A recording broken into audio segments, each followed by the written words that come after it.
இயேசு கிறிஸ்துவ நாமத்தினால் அழைக்கப்பட்ட சகோதர சகோதரிகள் அனைவருக்கும் மாலை வணக்கத்தை தெரிவித்துக் கொண்டு இன்றைக்கான காணொளிக்கு நம்ம போலாங்க.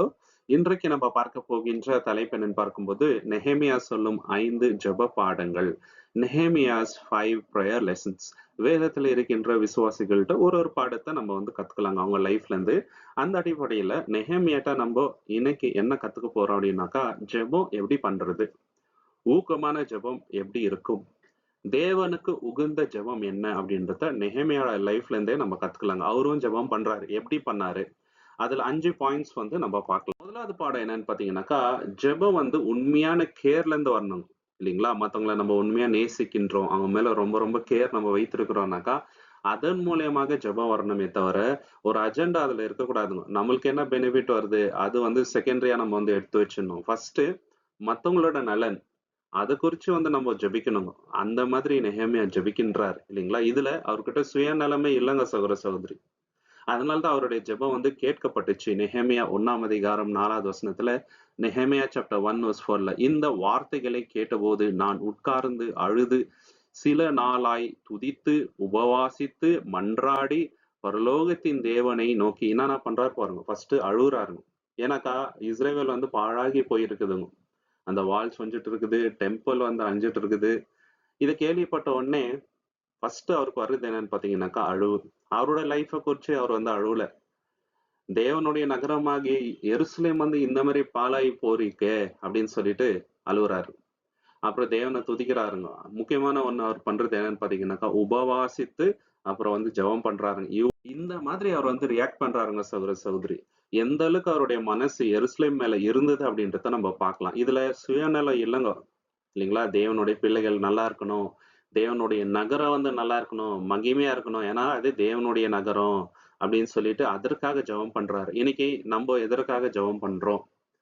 தேவனுடைய சிந்தை நம்ம கிட்ட இருக்குதா? தெய்வீகமான விஷயங்களுக்காக ஜெபம் பண்றோமா? எதை ப்ரையாரிட்டி கொடுக்குறோம்? வேற நம்ம லைஃப்காக, நம்மளுடைய ஹெல்த்துக்காக, நம்மளுடைய பசங்களோட ஃபியூச்சருக்காக, நம்ம ஃபேமிலிக்காகவே நம்ம ஜெபம் பண்ணி கொண்டு இருந்தா எப்படி இருக்கும் இல்லைங்களா. சோ தேவனுடைய பிள்ளைகளா இருக்கிற நம்ம மத்தவங்களுக்காக ஜெபிக்கணுங்க. முக்கியமா தேவன் விரும்புகின்ற விஷயங்கள் அதுக்காக நம்ம ஜெபிக்கணுங்க. கொலோசியர் 4ஆம் அதிகாரம் 12வது வசனத்துல நம்ம இதுக்கு உதாரணம் பார்க்கலாங்க. கொலோசியன் சாப்டர் 4:2ல எப்பாப்ராஸ் அப்படின்றவரு ஒருத்தர் இருந்தாரு. இவர் யாருனாக்கா அப்போஸ்தலனாகிய பவுல் கூட உடன் ஊழியக்காரர். அவர் எப்படி ஜெபம் பண்றாருனாக்கா மத்தவங்களுக்காக போராடி ஜெபம் பண்றாருங்க அவர். இதை நம்ம வாசிக்கலாங்க. உங்களில் ஒருவனும் கிறிஸ்து இயேசுவின் ஊழியக்காரனுமாகிய எப்பாப்ரா உங்களுக்கு வாழ்த்து சொல்கிறான்.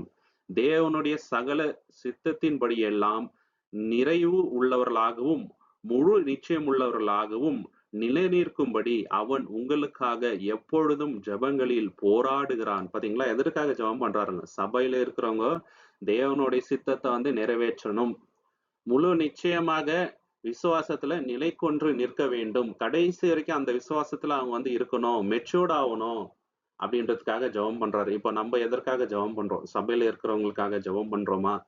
நல்ல யங்ஸ்டர்ஸ் ஆவிக்குரிய விஷயத்துல வளரணும், மூப்பர்கள் நல்லா வசனத்தை எடுத்து போதிக்கணும், சபையில இருக்கிறவங்க யாருமே தவறான வழியில போகக்கூடாது, அவங்களோட ஹெல்த், அவங்களுடைய ஸ்பிரிச்சுவல் growth பத்தி நம்ம ஜெபிக்கின்றோமா? எப்பாப்ராஸ் அந்த மாதிரி ஜெபம் பண்றாரு, இந்த மாதிரி இருக்கணும். இதே போல அந்த மாதிரி தான் நெஹெமியாவும் ஜெபித்தார். அவருடைய ஜெபம் கேட்கப்பட்டுச்சு. ஏன்னா அதுல சுயநலம் இல்லாம இருந்துச்சுங்க சகோதர சகோதரி. மற்றவங்களுக்காக ஜெபிக்கின்றார். அது ரொம்ப முக்கியமான ஒரு பாயிண்ட் இங்க நம்ம பார்க்க வேண்டியது. சோ இதுல நம்ம கற்றுக்க வேண்டிய பாடம் என்னன்னு பாத்தீங்கன்னாக்கா, ஒரு பாரம் நம்ம மனசுல இருக்கணுங்க. என்ன பாரம்னாக்கா, சபையில இருக்கிற எல்லாருமே நல்லா இருக்கணும், ஆவிக்குரிய விஷயத்துல தேவனுக்கு உகந்த ஒரு வாழ்க்கைய வாழணும். இந்த போராட்டத்தை வெற்றிகரமா போராடி அவங்க முடிக்கணும், ஆவிக்குரிய அந்த ஓட்டத்தை ஓடி முடிக்கணும் அப்படின்ட்டு பாரத்தோட நம்ம ஜெபிக்கிறோம் பாருங்க. அது தேவனுக்கு ரொம்ப ரொம்ப பிரியமான ஒரு ஜெபமாக அது இருக்குங்க சகோதர சகோதரி. சோ இது ரொம்ப ரொம்ப இம்பார்ட்டன்ட் நம்மளுடைய லைஃப்லங்க. ரெண்டாவது, அவருடைய ஜெபத்தின் மூலியமாக நம்ம கற்றுக்க வேண்டியது என்னன்னு பார்க்கும் பொழுது, ஒரு ஜெபம் ரொம்ப ரொம்ப ஊக்கமா இருக்குதுன்னா அது எதுல இருந்து ஆரம்பிக்கும்னாக்கா, தேவனை நம்ம ஆராதிக்கணுங்க ஜெபத்தின் மூலியமாக. ஜெபம்ன்றது ஜஸ்ட் ஒரு ரிக்வெஸ்ட் கிடையாது. தேவனே இதை செய்யுங்க அதை செய்யுங்க அப்படின்றதுக்காக அல்ல. தேவனா நம்ம உயர்த்தணுங்க, அவரை பிரேஸ் பண்ணணும் பிரேயர் மூலியமாக. தேவன் செய்த நன்மைகளை நம்ம உயர்த்தி சொல்லணுங்க. அவர் செய்த நன்மைகளுக்கு நம்ம நன்றி சொல்லணும்னா 1000 வருடங்கள் போதாது. ஆனா பிரேயர் மூலியமா நம்ம தேவனை வர்ஷிப் பண்ணலாங்க. அருமையான வார்த்தைகளை சொல்லி தேவனை உயர்த்தணும்.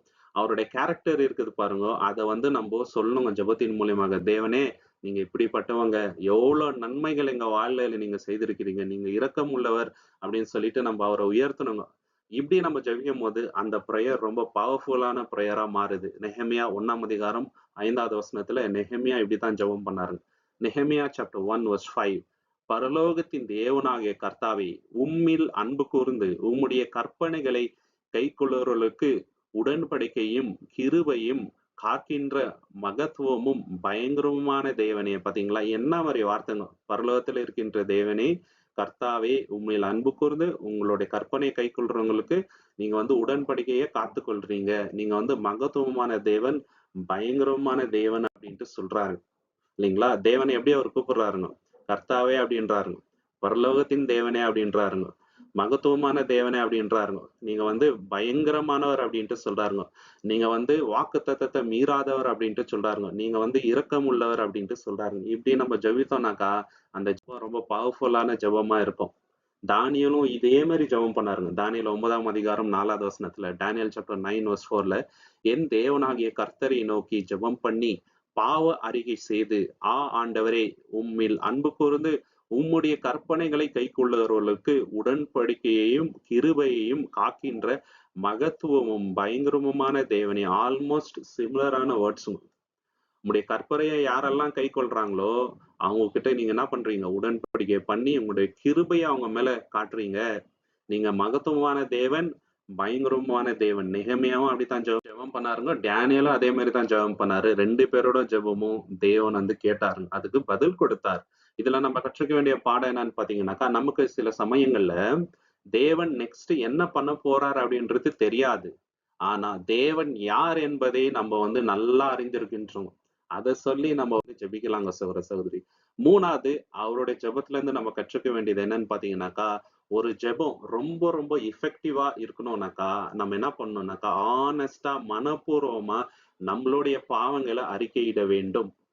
இப்போ நெஹெமியா சைட்ல வந்து பெருசா ஃபால்ட் இல்லைங்க. ஆனா அவர் என்ன சொல்றாரு தெரியுங்களா?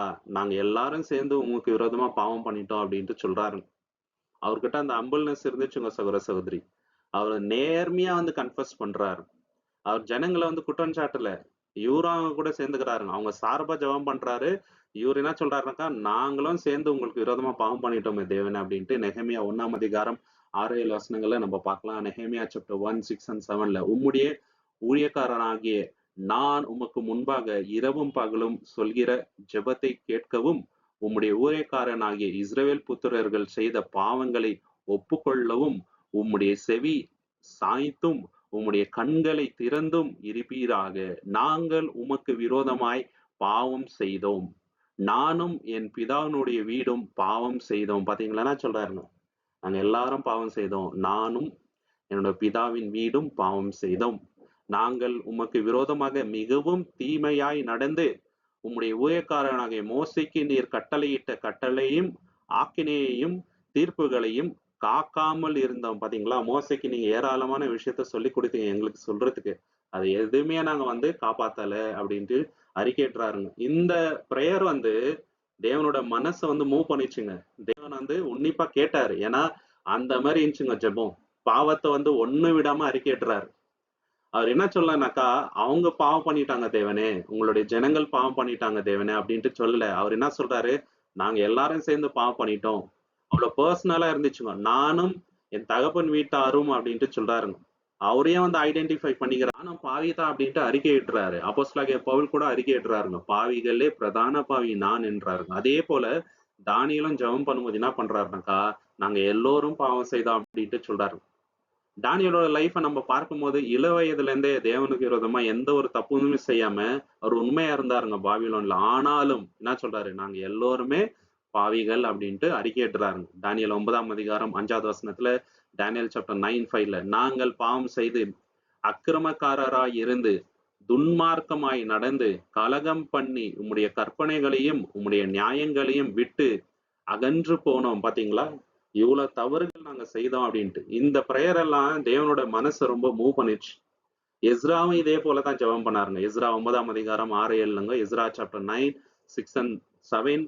என் தேவனே, நான் என் முகத்தை என் தேவனாகிய உமக்கு முன்பாக ஏறெடுக்க வெட்கி கலங்குகிறேன். எங்கள் அக்கிரமங்கள் எங்கள் தலைக்கு மேலாக பெருகிற்று. எங்கள் குற்றம் வானம் பரியந்தமும் வளர்ந்து போயிற்று. எங்கள் பிதாக்களின் நாட்கள் முதல் இந்நாள் வரை மட்டும் நாங்கள் பெரிய குற்றமுக்கு உள்ளாயிருக்கின்றோம். எங்கள் அக்கிரமங்களின் நிமித்தம் நாங்களும் எங்கள் ராஜாக்களும் எங்கள் ஆசாரியர்களும் இந்நாள் வரைக்கும் அநியாயத்தை செய்தோம். பாத்தீங்களா, அவர் என்ன சொல்றாரு, நாங்க எல்லோரும் ஏகமா அவங்களுக்கு விரோதமா பாவம் செய்தோம் அப்படின்ட்டு சொல்றாருங்க. மனசை டச் பண்ண ப்ரேயருங்க இது எல்லாமே. இதுல முக்கியமான வேறுபாடை நம்ம வந்து பார்க்கலாங்க. அந்த ஜெபத்துல தேவனே நீங்க அவங்கள சரிப்படுத்துங்க அப்படின்ட்டு சொல்ல, மாறாக என்ன தெரியுமா சொல்றாரு, தேவனே எங்களை ஆராய்ந்து, அவரையும் சேர்த்துக்கிறாருங்க. நாங்க எல்லாரும் ஏகமா பாவம் செய்தோம், எங்க மனசை நீங்க ஆராய்ந்து எங்களை நீங்க சுத்திகரிங்க அப்படின்ட்டு கேட்கிறாரு. இது ரொம்ப ரொம்ப இம்பார்ட்டன்ட் சகோதர சகோதரி. சோ இதுல நம்ம கற்றுக்க வேண்டிய பாடம் என்னன்னு பாத்தீங்கன்னாக்கா, நம்ம எப்போதுமே பாவத்தை அறிக்கை விட வேண்டும். ஓப்பனா அறிக்கை இடணுங்க. அப்படி இல்லைனாக்கா அந்த பாவத்துல இருந்து வெளியே வர இஷ்டம் நமக்கு இல்லைன்ட்டு ஆயிடுங்க சகோதர சகோதரி. 4வது பாடம் அவருடைய ஜெபத்துல நம்ம கற்றுக்க வேண்டியது என்னன்னு பாத்தீங்கன்னாக்கா, ஜெபத்துல நம்ம நினைவு கூற வேண்டும். என்ன நினைவு கூறணும்? தேவனுடைய வார்த்தையும் தேவன் நம்மளுக்கு கொடுத்திருக்கிற வாக்குத்தத்தையும் நம்ம வந்து நினைவு கூர்ந்து அது ஜெபத்துல வந்து நம்ம சொல்லணுங்க. நெகேமியா 1ஆம் அதிகாரம் 8-9 நெகேமியா சாப்டர் 1, 8 and 9 தேவன் தமது தாசனான மோசேக்கு கொடுத்த கட்டளையை நினைவுபடுத்தி, மக்கள் விசுவாசமின்றி போனால் சிதறடிக்கப்படுவார்கள் என்றும், ஆனால் அவர்கள் மனம் திரும்பி கற்பனைகளை கை கொண்டால் உலகின் எந்த மூலையில் இருந்தாலும் அவர்களை தாம் சேர்த்து கொண்ட இடத்திற்கு திரும்ப சேர்ப்பார் என்றும் நெகேமியா ஜெபிக்கின்றார். பாத்தீங்களா எப்படி ஜெபித்தார்னாக்கா, தேவனுக்கு விரோதமா பாவம் செய்தால் சிதறடிக்கப்படுவாங்க இஸ்ரேல் ஜனம். அதே தேவனுடைய வாக்கு தத்தத்தை அவங்க வந்து நினைவு கூர்ந்து அவருடைய கட்டளைகளை வந்து கீழ்ப்படிந்தால் உலகத்துல எந்த மூலைக்கு போனாலும் தேவன் அவங்கள வந்து திருப்பி கூட்டி சேர்ப்பார். அதேதான் நெகேமியாவோட லைஃப்லயும் நடந்துச்சுங்க இல்லைங்களா. வேற ராஜ்யத்துக்குள்ள இருந்தாங்க, அடிமையா இருந்தாங்க, அங்கத்துல இருந்து திருப்பி கூட்டுன்னு வந்தாருங்க தேவன். இஸ்ரேவேல்ல அவங்க கூட்டி சேர்த்தாரு. அதே மாதிரி இஸ்ரேவேல் கூட 2000 வருஷம் நாடோடிகளா ஒவ்வொரு ஊர்ல வந்து சுற்றி திரிந்தாங்க. ஏராளமான ஜனங்கள் அவங்கள வந்து சாவடிச்சாங்க. ஆனாலும் தேவன் என்ன பண்ணாருங்க, 1948ல ஒரு நாடாக அவங்கள திருப்பி உருவாக்குனாருங்க. அப்படிப்பட்டவர் தேவன். நம்ம கண் முன்னாடியே பாக்குறோம். இது ஏதோ கட்டுக்கதை கிடையாதுங்க, ரியாலிட்டி. யதார்த்தமா நம்ம கண்ணு முன்னாடியே ஆதாரபூர்வமா நடந்த வரலாறுங்க. இது யாருமே வந்து மறுத்து பேசுற மாதிரி இல்ல. நம்ம கண்ணுக்கு முன்னாடி ரியாலிட்டியா இருக்குதுங்க சகோதர சகோதரி. 1 ராஜாக்கள் 8ஆம் அதிகாரம் 56ல இருந்து 58 நம்ம பார்க்கும் பொழுது, ஃபர்ஸ்ட் கிங் சாப்டர் 8, 56-58ல சாலமன் ஆலயத்தை கட்டும் போது எப்படி ஜெபம் பண்றாருனாக்கா, தேவனுடைய வாக்குத்தத்தத்தை சொல்லி ஜெபம் பண்றாருங்க. கர்த்தர் தம்முடைய வாக்கின்படி எல்லாம் தம்முடைய ஜனமாகிய இஸ்ரவேலுக்கு இளைப்பாறுதலை கட்டளையிடுவாராக. ஸ்தோத்திரங்கள் உண்டாவதாக. தம்முடைய தாசனான மோசையை கொண்டு அவர் வாக்குத்தத்தம் பண்ணின நல்வார்த்தைகளில் ஒன்றும் தவறி போகவில்லை. பாத்தீங்களா, மோசை மூலியமா தேவன் சொன்ன அந்த வாக்குத்தத்தம் ஒண்ணு கூட தவறி போகவில்லை. தேவனுடைய கேரக்டர் அந்த மாதிரி. நேமையோட பிரேயர் ஏன் வந்து பவர்ஃபுல் ஆயிடுச்சுன்னு பாத்தீங்கன்னாக்கா, ஃபர்ஸ்ட் தேவனுடைய கேரக்டரை வந்து அந்த ஜெபத்துல சொல்றாருங்க. தேவனுடைய வார்த்தையை நினைவு கூறாருங்க. தேவன் கொடுத்த வாக்கு தத்தத்தை நினைவு கூறாருங்க. அதுக்கப்புறம் தேவன் கிட்ட ரிக்வெஸ்ட் வைக்கிறாருங்க. இப்படியே வந்து நம்ம ஜெபம் பண்ணணும் சரிங்களா. தேவனே, நீங்க வேதத்தின் மூலியமாக இவ்வளவு பெரிய வாக்கு தத்தங்களை எங்களுக்கு கொடுத்திருக்கிறீங்க. சிங்கக்குட்டிகள் பட்டினி கிடைக்கும், ஆண்டவரை தேடுவவங்களுக்கு எதுவுமே வந்து குறையப்படாது அப்படின்னு நீங்க சொல்லியிருக்கிறீங்க தேவனே. அதை நாங்க நம்புறோம். அதே மாதிரி நீங்க வழி நடத்துங்க அப்பான்னு சொன்னாக்கா அந்த ப்ரேயர் இன்னும் பவர்ஃபுல் ஆகுங்க சகோதர சகோதரிஸ். அதுதான் வந்து இதுல நம்ம கத்துக்கிறோம். ஏன்னா தேவனுடைய சித்தத்தின்படி நம்ம ஜெபிக்க வேணும். அப்படித்தான் வந்து நெகேமியா பண்ணாருங்க. 5வது விஷயம் நெகேமியாவோட ஜெபத்துல நம்ம கற்றுக்க வேண்டியது என்னன்னாக்கா, ஒன்ஸ் தேவன் கிட்ட போயிட்டு நம்ம ப்ரேயர் பண்ணிட்டோம்னு வச்சுங்களேன், அதுக்கப்புறம் தேவனுடைய காரியத்தை நம்ம தைரியமா பண்ணலாம். அந்த தைரியம் எங்கத்துல இருந்து வருதுனாக்கா, தேவன் ஜெபத்தின் மூலியமா நமக்கு தராருங்க. நெகேமியாக்கு அப்படித்தான் கொடுத்தாரு. வெற்றிகரமா அந்த மிஷனை செஞ்சு முடிச்சாருங்க சகோதர சகோதரி. காரணம், தேவன் அந்த பலத்தை கொடுத்தாருங்க. தேவனுடைய கை அவர் மேல இருந்துச்சு. நெகேமியா 2ஆம் அதிகாரம் 4-5 வசனத்துல, நெகேமியா சாப்டர் 2, 4 and 5ல, அப்பொழுது ராஜா என்னை நோக்கி, நீ என்ன கேட்கிறாய் என்றார். அப்பொழுது நான் பரலோகத்தின் தேவனை நோக்கி ஜெபம் பண்ணி, ராஜாவே நோக்கி, ராஜாவுக்கு செம்மையாய் இருந்தால், உமது சமூகம் எனக்கு பிரியமாய் இருந்தால், என்னை யூதாவுக்கு என் பிதாக்களின் பிரேத குழிகள் இருக்கின்ற பட்டணத்திற்கு அதை கட்டும்படி அனுப்பியவராக என்றேன். பாத்தீங்களா, நான் வந்து எங்க ஊருக்கு போனோம், அந்த பட்டணத்தை திருப்பி கட்டணும், நீங்க தான் வந்து அனுப்பணும்ன்றாரு. தேவனுடைய கிருபை அவர் மேல இருந்துச்சுங்க, நெகேமியா மேல. அதனால தேவன் என்ன தெரியுங்களா பண்றாருங்க, ராஜாவோட மனச வந்து மாத்துறாருங்க. ஃபேவரபிளா இருக்கிறாருங்க நெகேமியாக்கு. எல்லா விஷயத்தையும் வந்து ஏற்பாடு பண்ணி அந்த வந்து அனுப்புறாருங்க. ஜெபத்தோட வல்லமைய இங்க வந்து நம்ம பார்க்கலாங்க. ராஜா சடனா கேட்கிறாரு, "உனக்கு என்ன வேணும்?" அப்படின்னும்போது. இப்ப நெகேமியா கிட்ட வந்து ரொம்ப டைம் இல்ல. அதனால தேவன் கிட்ட போயிட்டு ஜெபம் பண்ணிட்டு இம்மீடியேட்டா வராரு. அவருக்கு ஒரு தைரியம் வருதுங்க. ராஜா கிட்ட போயிட்டு ஓப்பனா கேட்கிறாரு. "இதுதான் எனக்கு வேணும்" அப்படின்னு சொல்லிட்டுங்க. அதே போல ராஜாவும் அவர் கேட்ட விஷயத்த அவருக்கு குடுக்குறாரு. நெகேமியாவோட ஜெப வாழ்க்கை எப்படி இருந்தது அப்படின்றத ஒரே வசனத்துல நம்ம வந்து பார்க்கலாங்க. நெகேமியா 4ஆம் அதிகாரம் 9வது வசனத்துல நெகேமியா சாப்டர் 4 வெர்ஸ் 9லங்க நம்மளோட ஜெப வாழ்க்கை கூட இப்படித்தான் இருக்கணுங்க. ஒவ்வொரு விஷயத்திலயுமே. ஆயினும் நாங்கள் எங்கள் தேவனை நோக்கி ஜெபம் பண்ணி அவர்கள் நிமித்தம் இரவும் பகலும் காவலரை அவர்களுக்கு எதிராக வைத்தோம். பாத்தீங்களா? நாங்க வந்து ஜெபம் பண்ணிட்டு காவலரை வைத்துட்டோம். தேவன் பார்த்துப்பாருன்ற நம்பிக்கை வந்துச்சு அப்படின்ட்டு. ஆனா ஜெபம் பண்றத மட்டும் ஸ்டாப் பண்ணலங்க. எல்லா விஷயத்துக்கும் முன்பாக ஜெபத்த தான் மெயினா வந்து அவங்க வைக்கிறாங்க. அதனால வெற்றிகரமா அந்த விஷயத்த செய்து முடித்தாங்க. ஃபர்ஸ்ட் அவங்க பண்ண விஷயம் என்னன்னு பாத்தீங்கன்னாக்கா, ஜெபித்தாருங்க. ஜெபம் பண்ணிட்டு சும்மா இல்லங்க. நம்ம லைஃப்ல நம்ம பண்ற தவறு அதுதாங்க. நெறைய பேர் என்ன பண்றாங்கன்னாக்கா, எக்ஸாம்ல பாஸ் ஆவணும், நெறைய மார்க்ஸ் வரணும் அப்படின்னு சொல்லிட்டு, படிக்காமலே ஜெபம் பண்ணிட்டு அப்படியே போய் எழுதுனா, எழுத முடியுங்களா? நிச்சயமா முடியாது. நம்மளும் வந்து வேலை செய்யணுங்க. அதுக்குண்டான பிரிப்பரேஷன் நமக்கு வேணும். எல்லா விஷயத்துலயும் அவ்வளவுதாங்க. பிரீச்சிங் ஒர்க் பண்ணோம்னா கூட, நம்ம படிக்கணுங்க. மெடிடேஷன் பண்ணணும். இல்லைங்களா? ரிசர்ச் பண்ணணும். இல்லனாக்கா தேவன் அப்படியே எடுத்து குடுக்க மாட்டாரு.